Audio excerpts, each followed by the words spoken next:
season 5 of my podcast. Today, my guest is Lieutenant Riti Singh Bhatia, who is one of the first two women airborne tacticians in India who operate from the deck of warships. It's an honor to speak to you while India celebrates its 75th Independence Day. Welcome to my show, ma'am. It's an absolute pleasure to be speaking to somebody like you on Independence Day. Yes, I'm very excited too. I love planes and all those air and all those like planes and stuff. It as exciting as it seems. It is definitely exciting. I'm sure I'll be able to describe it to you better in our conversation ahead. Yeah, I'm sure.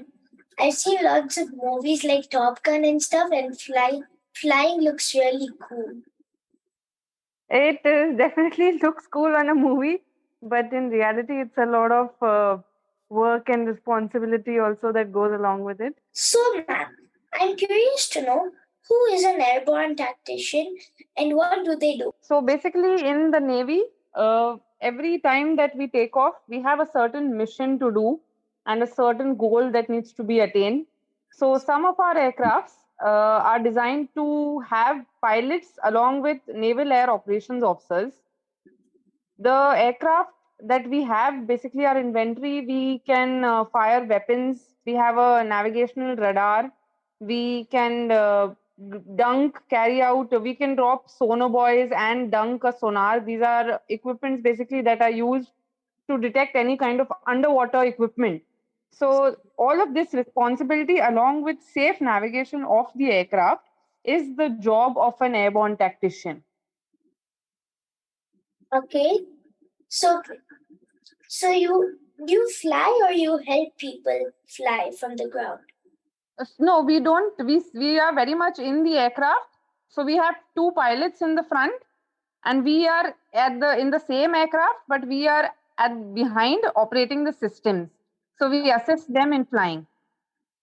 Oh, that's fun. It is definitely a lot of fun. That's why I took it up. Yeah. What kind of fleet do you have? Do you have things like F-16s and stuff? So, the aircraft inventory that the Navy has, most of the information is available on the web also. But basically, I operate in choppers. I operate in helicopters. So we have Chetaks, we have advanced light helicopter. We have just acquired the MH-60 Romeos. So do have a good inventory if you would like to look up into it. Wow, I really love all those helicopters. Thank you so much. Yeah, when it was Singapore's in Independence Day, like last week, oh, they had like all these choppers fly up in the air carrying the Singapore flag. That's a sight to remember. I'm sure it must be something that you must have really enjoyed. Yeah, I did. And then I was sitting on the top of like a observation deck, and then these jets just came flying over our heads at high speed. That's great. I'm happy that all of you are getting to see things like this at such a young age. Yeah, thank you. It was fun. Great. Operating out of a warship, what does a normal day look like? So basically, a ship is like a world in itself. You work there, you sleep there, you play there, you eat there. Everything happens within that constrained space, but everybody learns how to live in it, and it's a lot of fun. There's definitely a lot to learn. You're disconnected from the world at that point in time. uh, it uh, uh, it has it's not like because it is disconnected from the world, so it's actually not able to do any kind of mission. There's nothing like that because they are so well equipped and so well trained to carry out everything. So it's a sight that one remembers when one goes on board. Wow. And do these travel from two completely different countries, or does it just go around the country? So if you lead up, it's like the Navy, we hoisted flags around, I think, 6 continents yesterday. That and the countries included countries like Brazil, Australia, Oman, even the US. I think we went to San Diego, we went to the UK. So we were we hoisted the flag in London also. So we are capable of going to different countries and far off places. Wow, that's so cool. Definitely, definitely a lot of fun. Yeah, it must. If you're new and you're not used to ships like me, well, I've only been on ships a few times. I'm sure for living on it for a long time, you must feel seasick, right? I think one gets used to it. Maybe initially, a human body takes little time to adjust, but it does adjust. And when there's work on the mind, then you can't be really thinking about seasickness. We don't have the luxury to fall sick. Okay, how did you come about taking up this role that no woman had done before? So it's just an opportunity that was given to us. We didn't. We basically the Navy already had a lot of women who were operating from fixed wing aircraft. It just so happened that they hadn't inducted women in helicopters, and we happened to be the first who got inducted. We were given an opportunity, and we took it upon ourselves to execute it, and that's about it. Yeah, we saw a big warship in San Diego.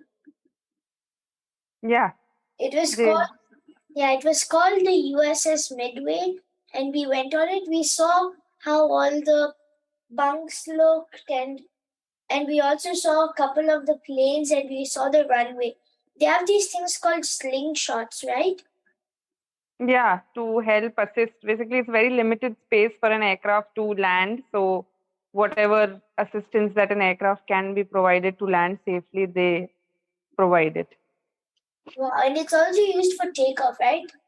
Like a slingshot. So, these kind of equipment are used during. I'm not definitely sure about what a slingshot is used for, but most of the equipment we have on board is used during both takeoff and landing. Wow. Do you have a message for young people who want to join the Navy? Definitely, yes. I'd say if one is looking to do something adventurous and donning the uniform is another feeling of pride. And if anybody really wants to contribute well towards their country, I think nothing like joining the Navy. We are a three-dimensional force, and we have a lot of people doing a lot of good work, a lot of exciting work. It is definitely a career path that a youngster should look into. How did you feel when you were first selected by the Navy? When were you like overwhelmed? Were you excited? Were you scared? It was a mix of emotions. At first, it was, yes, a lot of happiness.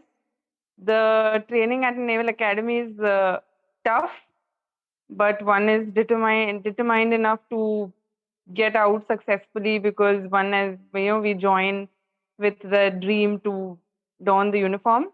But yes, the sense of responsibility really kicks in. But no, not scared. Maybe just excited, and trying to just grasp whatever knowledge so that we can do our job well.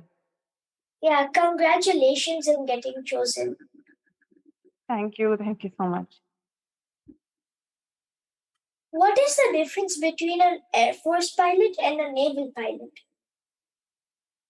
There's so basically the kind of roles that the Navy does and the kind of roles that the Air Force does.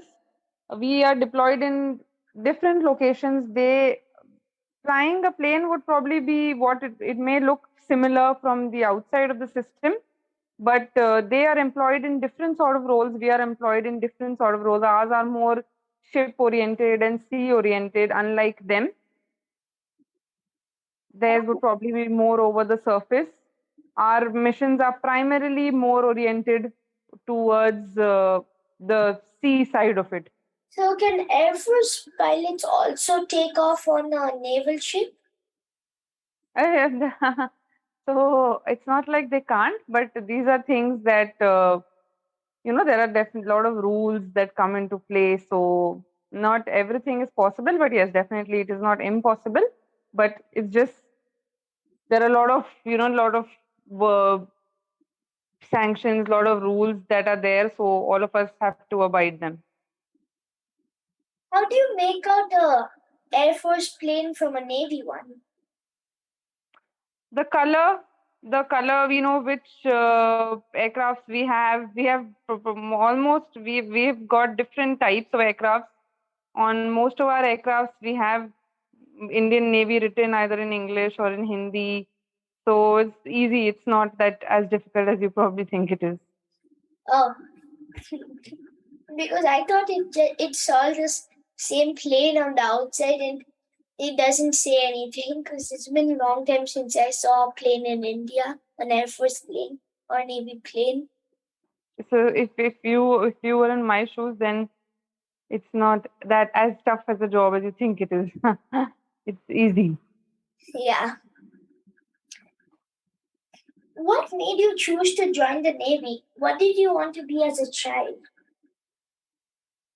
As a child, I'm not really sure, but probably when I started moving towards high school and definitely when I was in graduation, uh, I didn't really want a typical corporate or a desk job, even though I'm sure people in the corporate are also doing wonders. But I was always very inspired by the uniform and what people in the armed forces do. I also belong to a family where a lot of people are from the armed forces. So listening to their stories, I this was a career path. I knew that this is what I have to do. Otherwise, I probably will not be 100% satisfied with life. So yeah, that's that. And I'm sure you are satisfied and you enjoy your job now, right?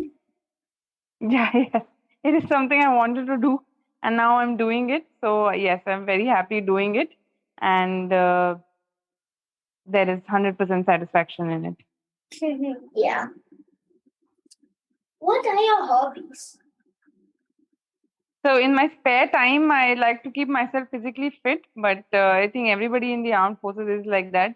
When we get some time to spare, we enjoy playing outdoor sports. We're encouraged to really hit the playgrounds or pick up a racket game or sail. These are also things that we are encouraged to do. So yes, that's what a typical hobby for anybody from the armed forces would be to do get into some kind of physical activity. Yeah, I like physical activity too, even though I'm still a kid. And I don't go to the Navy. That's good. That's good. It's always good to start young. Yeah, I like to play cricket. Good. You're showing good signs of being an Indian then. Yeah, I like playing cricket. Great. That's nice. Yeah, and thank you so much for coming on my show. That was an absolute pleasure talking to you, and I wish you all the very best for the future of your podcast. Thank you so much. Thank you. Bye bye. Bye bye. Dear listeners, follow my Facebook page, Curious Vedant, to get updates on my upcoming episodes. To listen at leisure on your phone or get notified about future episodes, subscribe by searching for Curious Vedant wherever you get your podcasts, such as Apple Podcasts, Spotify, Stitcher, Google Podcasts, and many more. You can also listen to my show on curiousvedant.com. Thank you for listening to Curious Vedant. And don't forget to rate and leave comments.